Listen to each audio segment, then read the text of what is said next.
Hello guys, welcome है आप सबका अपना चैनल वन वॉल अकेडमी में। गाइस, इस वीडियो में जो हम बात करेंगे वो है आपका क्लास 8 एनसीईआरटी जो हम लोग फॉलो कर रहे हैं। चैप्टर 2 चल रहा है, एक्सरसाइज 2.4। हमने कुछ क्वेश्चंस पिछले वीडियो में सॉल्व किया है और ये अपना पार्ट 2 है, जो रेस्ट क्वेश्चन है। Number of I think total 10 question है, तो 5 ऑलरेडी डील कर रखा है हमने और इसमें 5 क्वेश्चंस को डील करने हैं। तो ये है क्वेश्चन नंबर 6 जो कि इस तरह से है, जो आप देखेंगे। There is a narrow rectangular plot reserved for a school in Maholi village। एक स्कूल की बात की जा रही है, वहां का एक रेक्टेंगुलर प्लॉट है जिसे रिजर्व कर रखा गया, ठीक है। But the length and breadth of a plot are in the ratio of 11:4। उसका जो लेंथ और ब्रेथ दे रखा है आपको रेशियो में मिल रहा है यहाँ पे, ठीक है। नेक्स्ट ये करना है कि at the rate of ₹100 per meter it will cost the village panchayat at ₹75,000 to fence the plot. What are the dimensions of the plot? तो यहाँ पे आपका जो दे रखा है लेंथ और ब्रेथ रेशियो में दे रखा है, और दूसरा यहाँ आपके कॉस्ट भी दे रखी है कि टोटल कितना खर्च हो रहा है और कितना ये रेट पे खर्च हो रहा है। ये कंप्लीटली आपको कुछ नहीं मिल रहा है, टोटल कॉस्ट दे रखा है और उसकी कितने के रेट पे कॉस्ट लग रहा है वो चीजें दे रखा है। तो इसके हेल्प से आपको निकालना है कि उसके डायमेंशंस यानी उसके जो लेंथ और ब्रेथ है तो वो क्या बन जाएगा। तो देखते हैं सॉल्यूशन, काफी इजी है, थोड़ा सा लंबा दिख रहा है, ठीक है। तो सॉल्यूशन में आप क्या करेंगे, जो इसका लेंथ और ब्रेथ है रेशियो में उसको आप एज्यूम कर लो। तो आप यहां पे लिख सकते हैं let the length and breadth of a rectangular plot,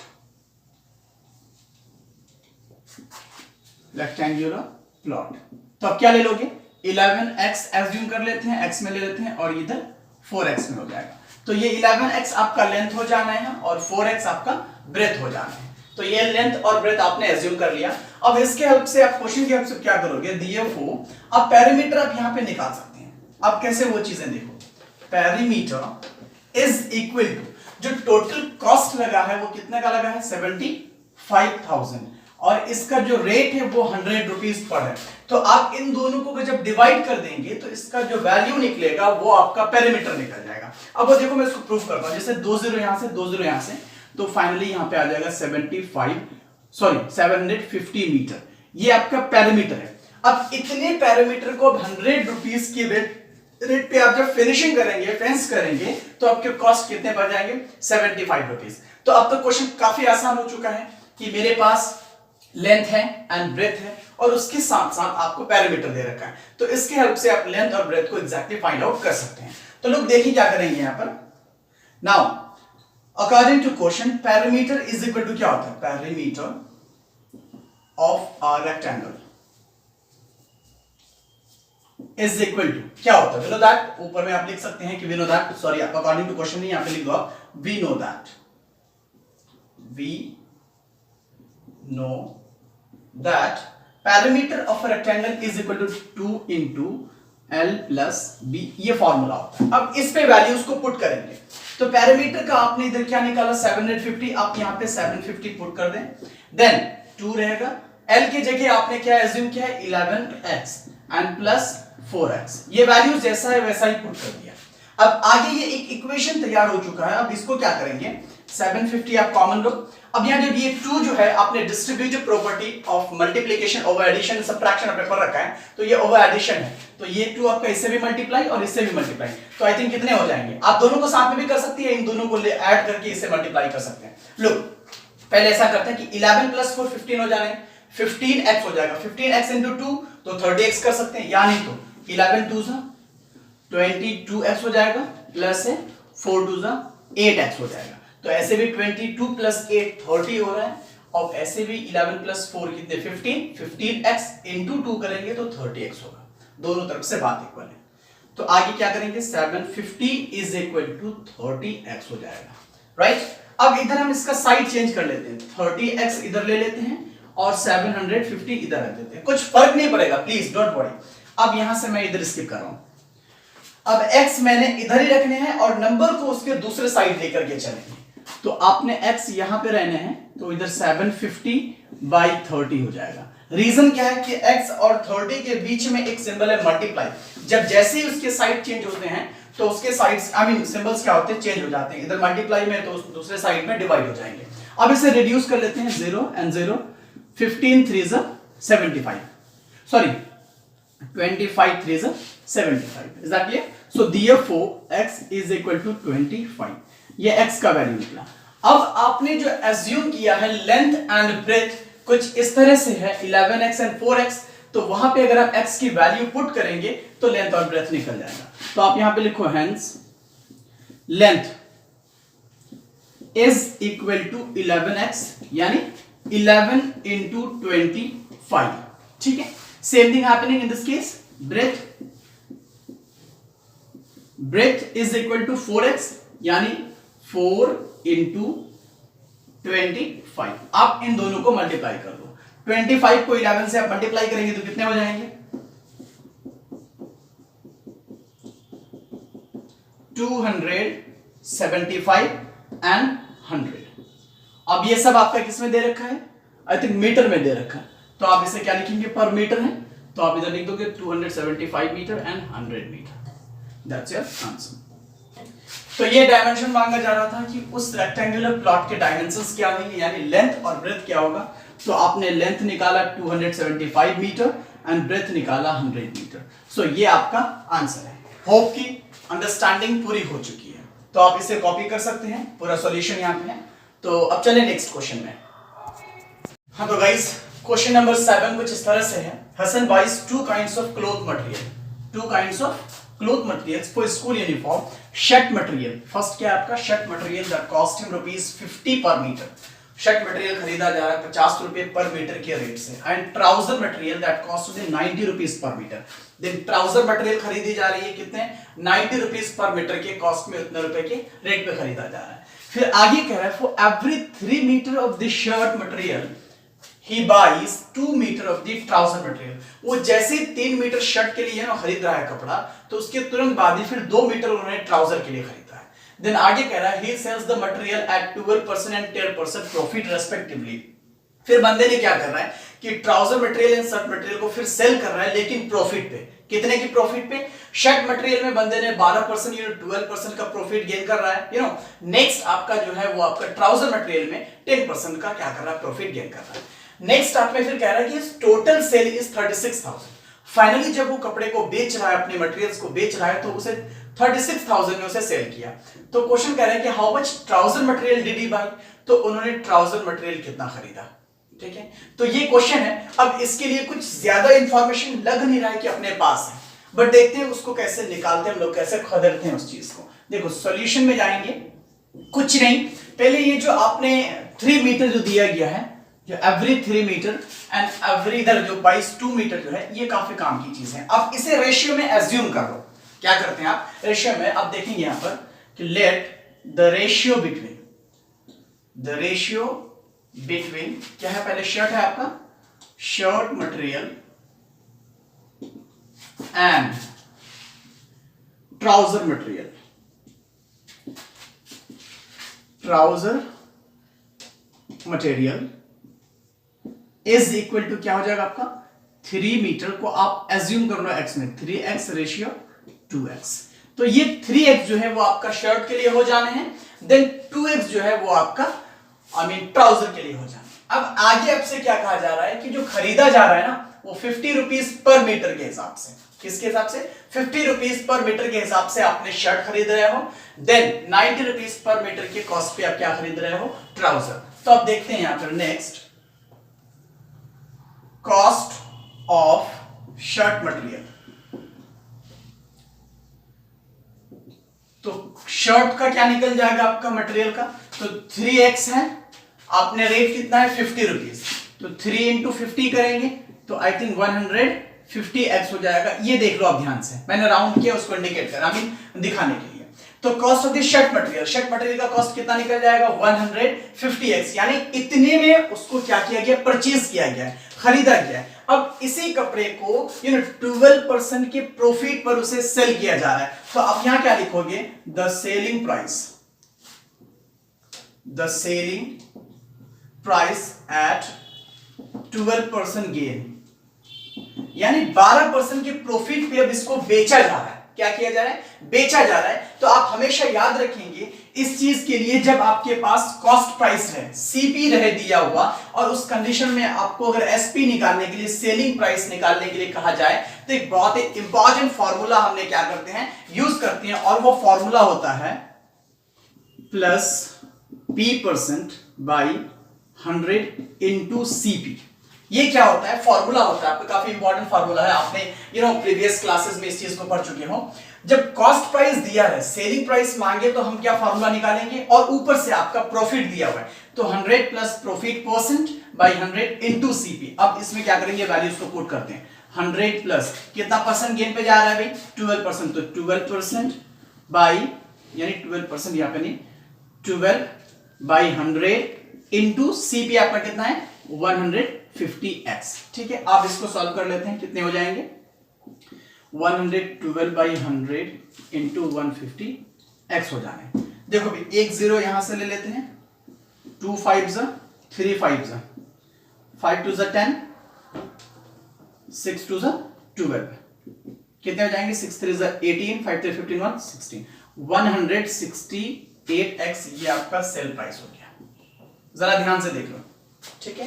ये जो है शर्ट मटेरियल को इतना में क्या किया जा रहा है, बेचा जा रहा है, अंडरस्टैंडिंग करेंगे प्लीज।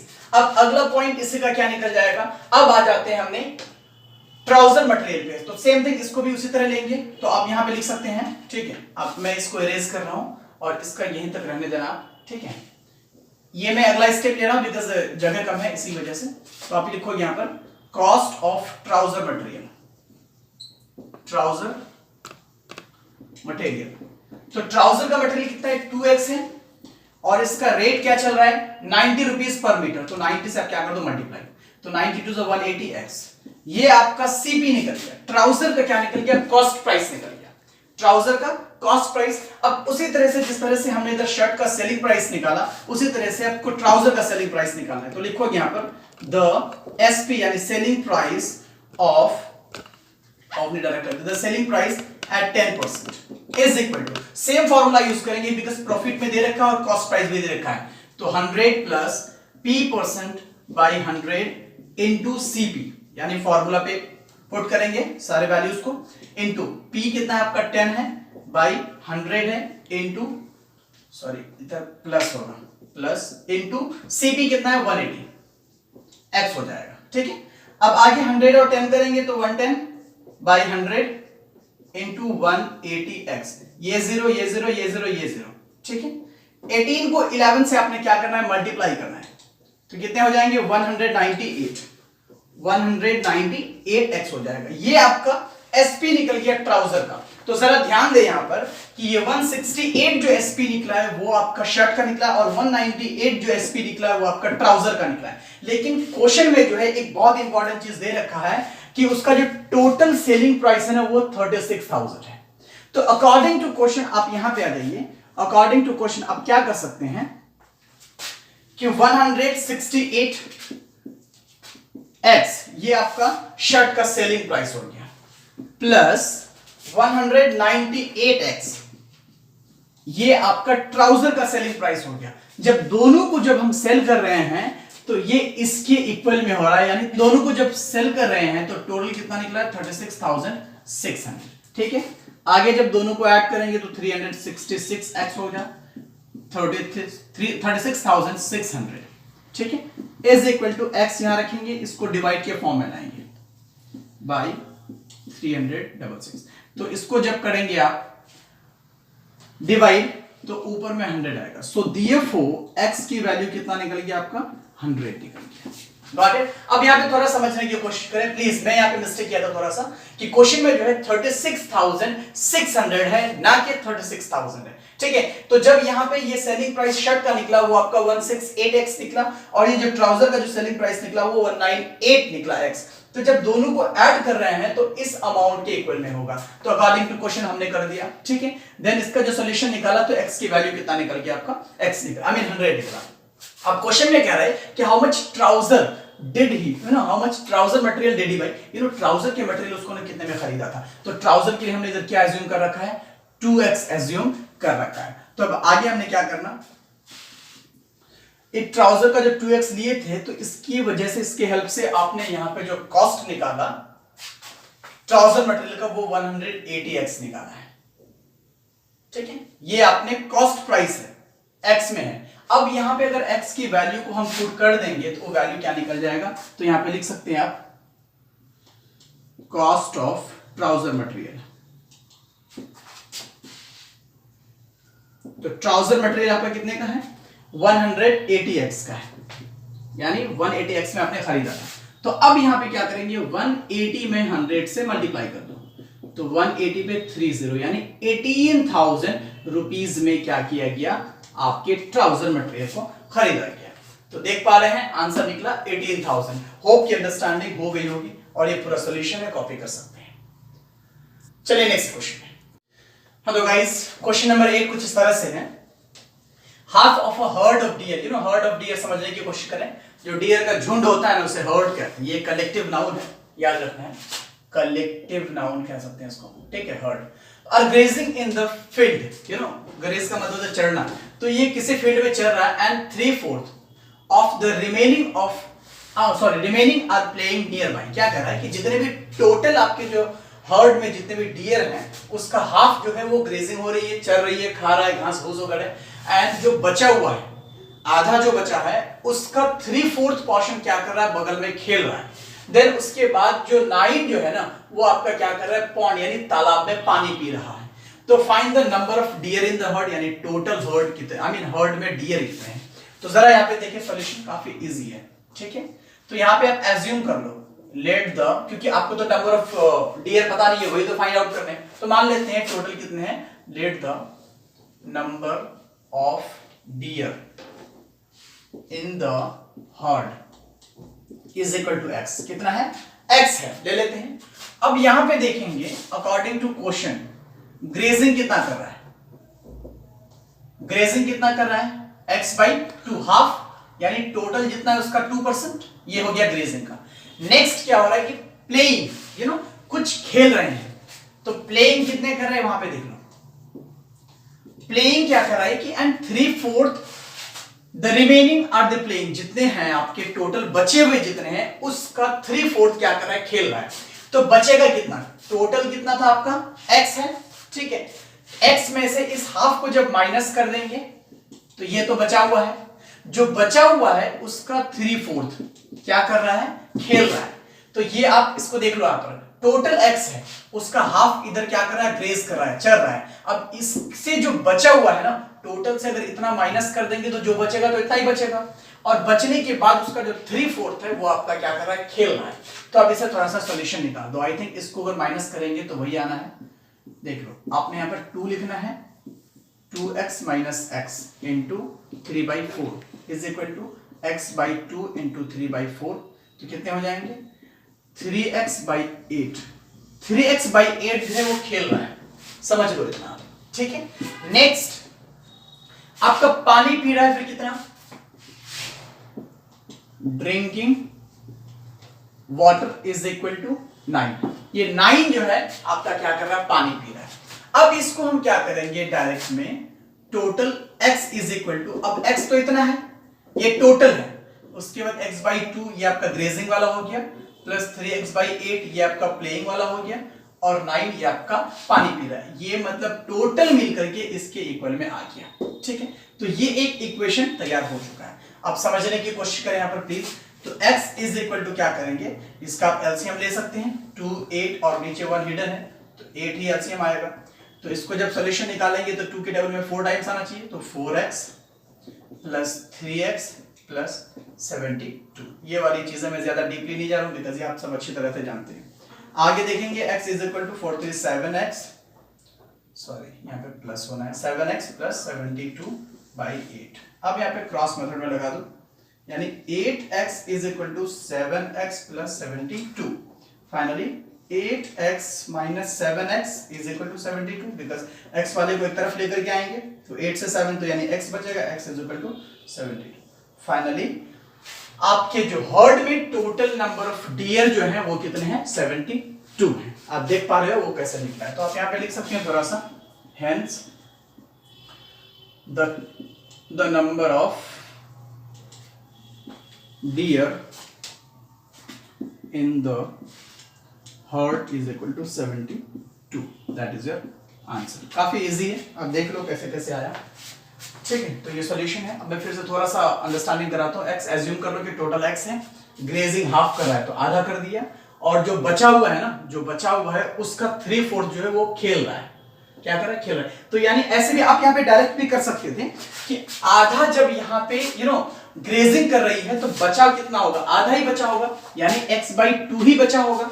अब x/2 का 3/4, ठीक है, तो आप इसे भी निकालेंगे तो 3 × x, तो 3x/4 टू 8, तो 3x/8 आपका डायरेक्ट भी आता। बट मैंने थोड़ा सा आगे किया इसलिए, या आपको इसको खोल के लिखा कि आपको अंडरस्टैंडिंग क्लियरली हो जाए। यही वजह है कि मैंने डायरेक्ट नहीं लिखा, यानी टोटल से आधा को माइनस कर दिया तो फाइनली आधा ही बचा वैसे। ठीक है, मल्टीप्लाई करने पर 3x/8 हो जाएगा। तो ये आपका क्या कर रहा है? खेल रहा है। एंड 9 जो है आपका पानी पी रहा है तालाब में। अब सबको ऐड जब कर दोगे तो वो टोटल नंबर ऑफ डियर बन जाएगा जो कि आपने एज्यूम कर रखा है। तो यानी सब मिलकर के इतना के बराबर में। तो ये एक इक्वेशन बना, और इस तरीके से हमने इस इक्वेशन का सॉल्यूशन निकाला, जो कि x का वैल्यू कितना निकला? 72। तो फाइनली आप यहां पे लिख सकते हैं hence the number of deer in the herd is equal to 72। That is all. तो उम्मीद करता हूं अंडरस्टैंडिंग हुई होगी। तो अब चलें नेक्स्ट क्वेश्चन, यानी सेकंड लास्ट क्वेश्चन है, क्वेश्चन नंबर 9। हाँ, तो गाइस क्वेश्चन नंबर 9 कुछ इस तरह से है। A grandfather is 10 times older than her granddaughter. Granddaughter से दादा कितना बड़ा है? 10 times. Then he is also 54 years older than her granddaughter. Older than her, यानी उसकी ग्रैंडडाउटर से उसके बावजूद वो इतना बड़ा होने के बावजूद भी 54 इयर्स और ज्यादा है। तो बताइए कि उसके प्रेजेंट एज क्या है? तो काफी इजी है, सॉल्यूशन देखो आप। तो करना ये है कि let the present age of granddaughter, granddaughter का मान लेते हैं x है, तो let the present age of grandfather क्या हो जाएगा? 10x हो जाएगा। यानी ग्रैंडडाउटर से 10 टाइम्स बड़ा है, डाल दिया। ठीक है, 10x। अकॉर्डिंग टू क्वेश्चन फिर से क्या कर रहा है कि he is also 54 years older than her, यानी इतना के बावजूद वो फिर 54 ईयर्स और ज्यादा है। तो यहां पे इक्वेशन तैयार करने के लिए क्या करेंगे? x is equal to 10x तो लिख सकते हैं यहां पर। ठीक है, अब यहां पे ये जो है ये आपके किसके है? ग्रैंडडाउटर का है, ये आपके ग्रैंडफादर का है। तो अब दोनों को इक्वल करने के लिए अगर हम ग्रैंडडाउटर में 54 ऐड कर देंगे तो ये ग्रैंडफादर और ग्रैंडडाउटर का एज क्या हो जाएगा? इक्वल हो जाएगा। तो यहां जो 54 ऐड करना है ना, तो बड़ी सोच समझ के करना है। पता चला कि बहुत बास बच्चे क्या करते हैं कि जो ग्रैंडफादर की एज की बात की जा रही है तो वो ग्रैंडफादर में ही ऐड कर देंगे। जब आप यहां ऐड कर देंगे तो ये इक्वल होगा नहीं, ये बहुत ज्यादा फ्लक्चुएट हो जाएगा। तो आपको ये इक्वेशन तैयार करना है तो इक्वल करना है। तो क्या किया? 10x जो दादा है वो तो है ही इतना। अब अगर बेटे पोती को ग्रैंडडाउटर को उसको इक्वल में लाएंगे तो दादा वाला जो एक्स्ट्रा एज है ना उसको इसमें ला करके ऐड कर दो। अब दोनों इक्वल हो चुका है। तो अब करेंगे क्या आगे? x तो यहां पे रहने देते हैं, 10x को उठा के इधर लाएंगे तो -10x हो जाएगा। ठीक है, और प्लस 54 को उठा के उधर लेके जाओगे तो -54 हो जाएगा। ठीक है, नाउ अब यहां प्लस है या माइनस है? प्लस माइनस माइनस होता है, तो 10 से x माइनस करेंगे तो -9x होगा, बिकॉज 10 बड़ा है और उसका सिंबल माइनस का, इज इक्वल टू -54। अब इधर से माइनस तो खत्म हो जाएगा, तो x इज इक्वल टू क्या हो जाएगा? 54/9, क्योंकि यहाँ पे 9 मल्टीप्लाई में तो डिवाइड, तो 9 6 54। So therefore x is equal to 6 आ गया। ठीक है, अब तो सॉल्यूशन तो निकल चुका है पूरा। अब यहां पे क्या निकालने बोला है? Present ages. तो अब यहां पे लिख सकते हैं present age of granddaughter is equal to क्या है? x है ग्रैंडडाउटर का, यानी 6 इयर्स हो जाएगी। बच्ची कितने की है? 6 इयर्स की है। अब यहां पे लिखो, हेंस ऊपर लिख देना थोड़ा सा। अब यहां पे लिखोगे present age of grandfather, that is 10 times है, यानी 10x है। So is equal to 10 into 6, यानी 60 इयर्स। ये आपके दादा का, ये आंसर हो गया। अब थोड़ा प्रैक्टिकली देखते हैं। आंसर तो निकल चुका, अब प्रैक्टिकली देखते हैं। ये मैंने एक्स्ट्रा कर रहा हूं। अगर 6 साल की बच्ची है और दादा कितना है 60। तो देखो क्वेश्चन हमसे कहा है कि 10 टाइम्स, तो ऑब्वियसली 10 टाइम्स है, ये 10 टाइम्स है कि है। अब उसके साथ फिर कह रहा है कि वो उसके साथ साथ 54 इयर्स के अलग, अगर 10 टाइम्स को नहीं देखेंगे तो 6 में अगर 54 ऐड कर देंगे तो ये भी 60 हो जाएगा। तो दोनों के दोनों रूल फॉलो हो रहा है। 54 plus 6 is equal to 60, 10 into 6 also is equal to 60। तो ये प्रैक्टिकली अगर देखें तो वो भी सही है, तो इसलिए हमारे आंसर 100% सही है। उम्मीद करता हूं आपको अंडरस्टैंडिंग हो गई होगी। तो आप अगर कॉपी करना चाहें तो प्लीज कॉपी कर लें। अब चलते हैं इस एक्सरसाइज के लास्ट क्वेश्चन, क्वेश्चन नंबर 10 में। हाँ तो गाइस इस एक्सरसाइज का लास्ट क्वेश्चन, क्वेश्चन नंबर 10 कुछ इस तरह से है, आप देखेंगे। Aman's age is 3 times his sons age. Aman का जो एज है उसके बेटे से 3 गुना है। Then 10 years ago he was 5 times his son's age। यानी अगर 10 साल पहले देखा जाए तो वो अपने बेटे का कितना टाइम्स था, 5 टाइम्स था, 5 गुना था। तो आपको निकालना फाइंड देयर प्रेजेंट एजेस की अभी उसकी उम्र क्या चल रही है दोनों बाप बेटे का। तो आप यहां एज्यूम करो, let the present age of Aman's son लिख देते हैं, son is equal to x. ठीक है, अब यहीं पे क्या हो जाएगा, द प्रेजेंट एज ऑफ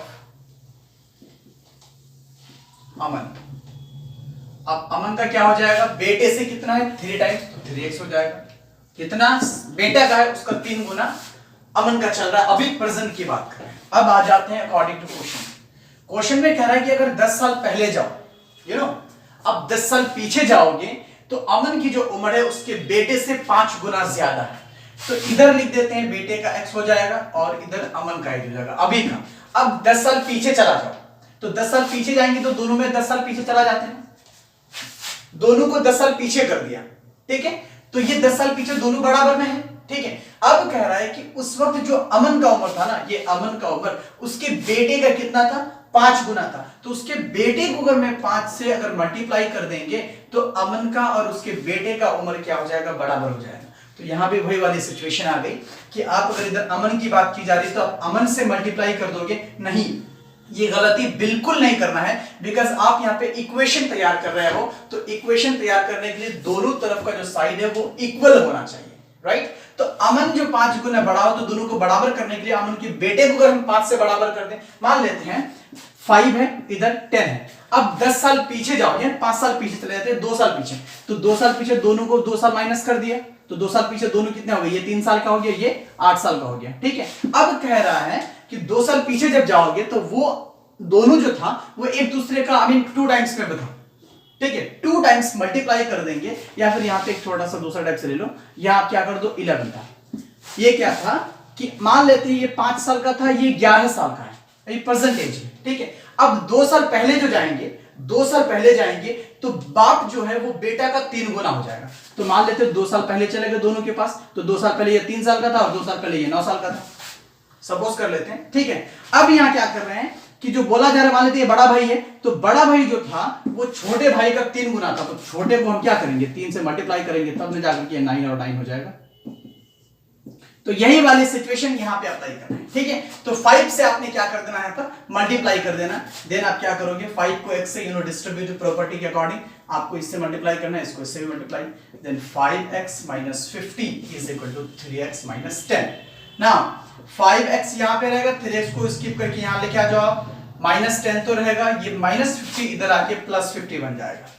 ठीक है, अब 5 से 3 माइनस करेंगे तो 2x हो जाने हैं। अब यहाँ माइनस यहाँ प्लस है, माइनस प्लस क्या हो जाता है, माइनस होता है। तो आप 50 से 10 माइनस कर दो 40 होगा, लेकिन प्लस का सिंबल लगेगा बिकॉज़ 50 बड़ा है यहाँ पे और उसका सिंबल प्लस का है। तो आप क्या करो, x रखो यहाँ पर, 40 में आपने 2 डिवाइड कर दो इधर लेकर के, तो 20 हो जाएगा, 22 से 40। So therefore x is equal to 20। तो x की वैल्यू 20 निकल चुका है। अब यहाँ पे हेंस देकर के आप लिखेंगे हेंस, क्योंकि क्वेश्चन जो है आपका प्रेजेंट एज मांगा जा रहा है कि फाइंड देयर प्रेजेंट एजेस, तो आप यहां पे लिखोगे द प्रेजेंट एज ऑफ सन। तो बेटे का आपने x एज्यूम किया था, यानी बेटा 20 साल का हो गया, 20 इयर्स। अब देखेंगे the present age of Aman. अब अमन का परसेंटेज की बात करेंगे तो वो कितना था 3 टाइम्स, तो 3x यानी 3 इंटू 20 यानी 60 ईयर्स। ठीक है, तो यानी बाप जो है वो 60 साल का और बेटा 20 ईयर्स का 20 साल का है। तो ये आपका आंसर, उम्मीद करता हूं अंडरस्टैंडिंग हो गई है। लेकिन अगर इसको भी अगर प्रैक्टिकली हम लोग देखें तो देखो बेटा कितना है 20 साल का है, बाप कितना है 60 साल का है। क्वेश्चन क्या कह रहा है हमसे कि अभी जो इसका प्रेजेंट एज है 3 गुना है, ऑब्वियसली 3 गुना है। ठीक है, नेक्स्ट आगे कह रहा है कि अगर 10 साल पीछे जाएंगे, चलो 10 साल दोनों को माइनस कर दिया। 10 साल जब माइनस करेंगे तो ये 10 साल का हो जाएगा, 10 साल पीछे में 20 साल का है तो 10 साल हो जाएगा, 10 साल पीछे में ये 50 या मीन 60 था तो ये 50 हो जाएगा। क्वेश्चन कह रहा है कि 5 टाइम्स हिज सन। अब बेटे का बाप जो है वो 5 गुना है, तो देखो हुआ कि नहीं। आप अगर 10 में 5 से मल्टीप्लाई करोगे तो 50 आ जाएगा। तो इधर से भी सही है, इधर से भी सही है। उम्मीद करता हूं अंडरस्टैंडिंग हो गई होगी। तो आप इसको कॉपी कर लो, मैं इधर क्लियरली छोड़ रहा हूं। ठीक है, आप इसे कॉपी कर सकते हैं। नाउ अब वीडियो पॉज करके कॉपी करें। देन यहां पे हम लोगों की इस एक्सरसाइज 2.4 का जो है ये लास्ट क्वेश्चन था और ये कंप्लीट हो चुका। उम्मीद करता हूं आपको अंडरस्टैंडिंग हो गई होगी। अब चलेंगे नेक्स्ट वीडियो में, हम लोग लाएंगे नेक्स्ट एक्सरसाइज जो भी है इसका 2.5 और 6 बचा होगा आई थिंक, तो वो उसके वीडियो में लेकर के आएंगे अगले वीडियो में। और बाकी यहीं तक। और अगर वीडियो अच्छा लगे तो प्लीज लाइक करो, कमेंट, सब्सक्राइब जो जो करने होते हैं प्लीज करें। Thank you so much.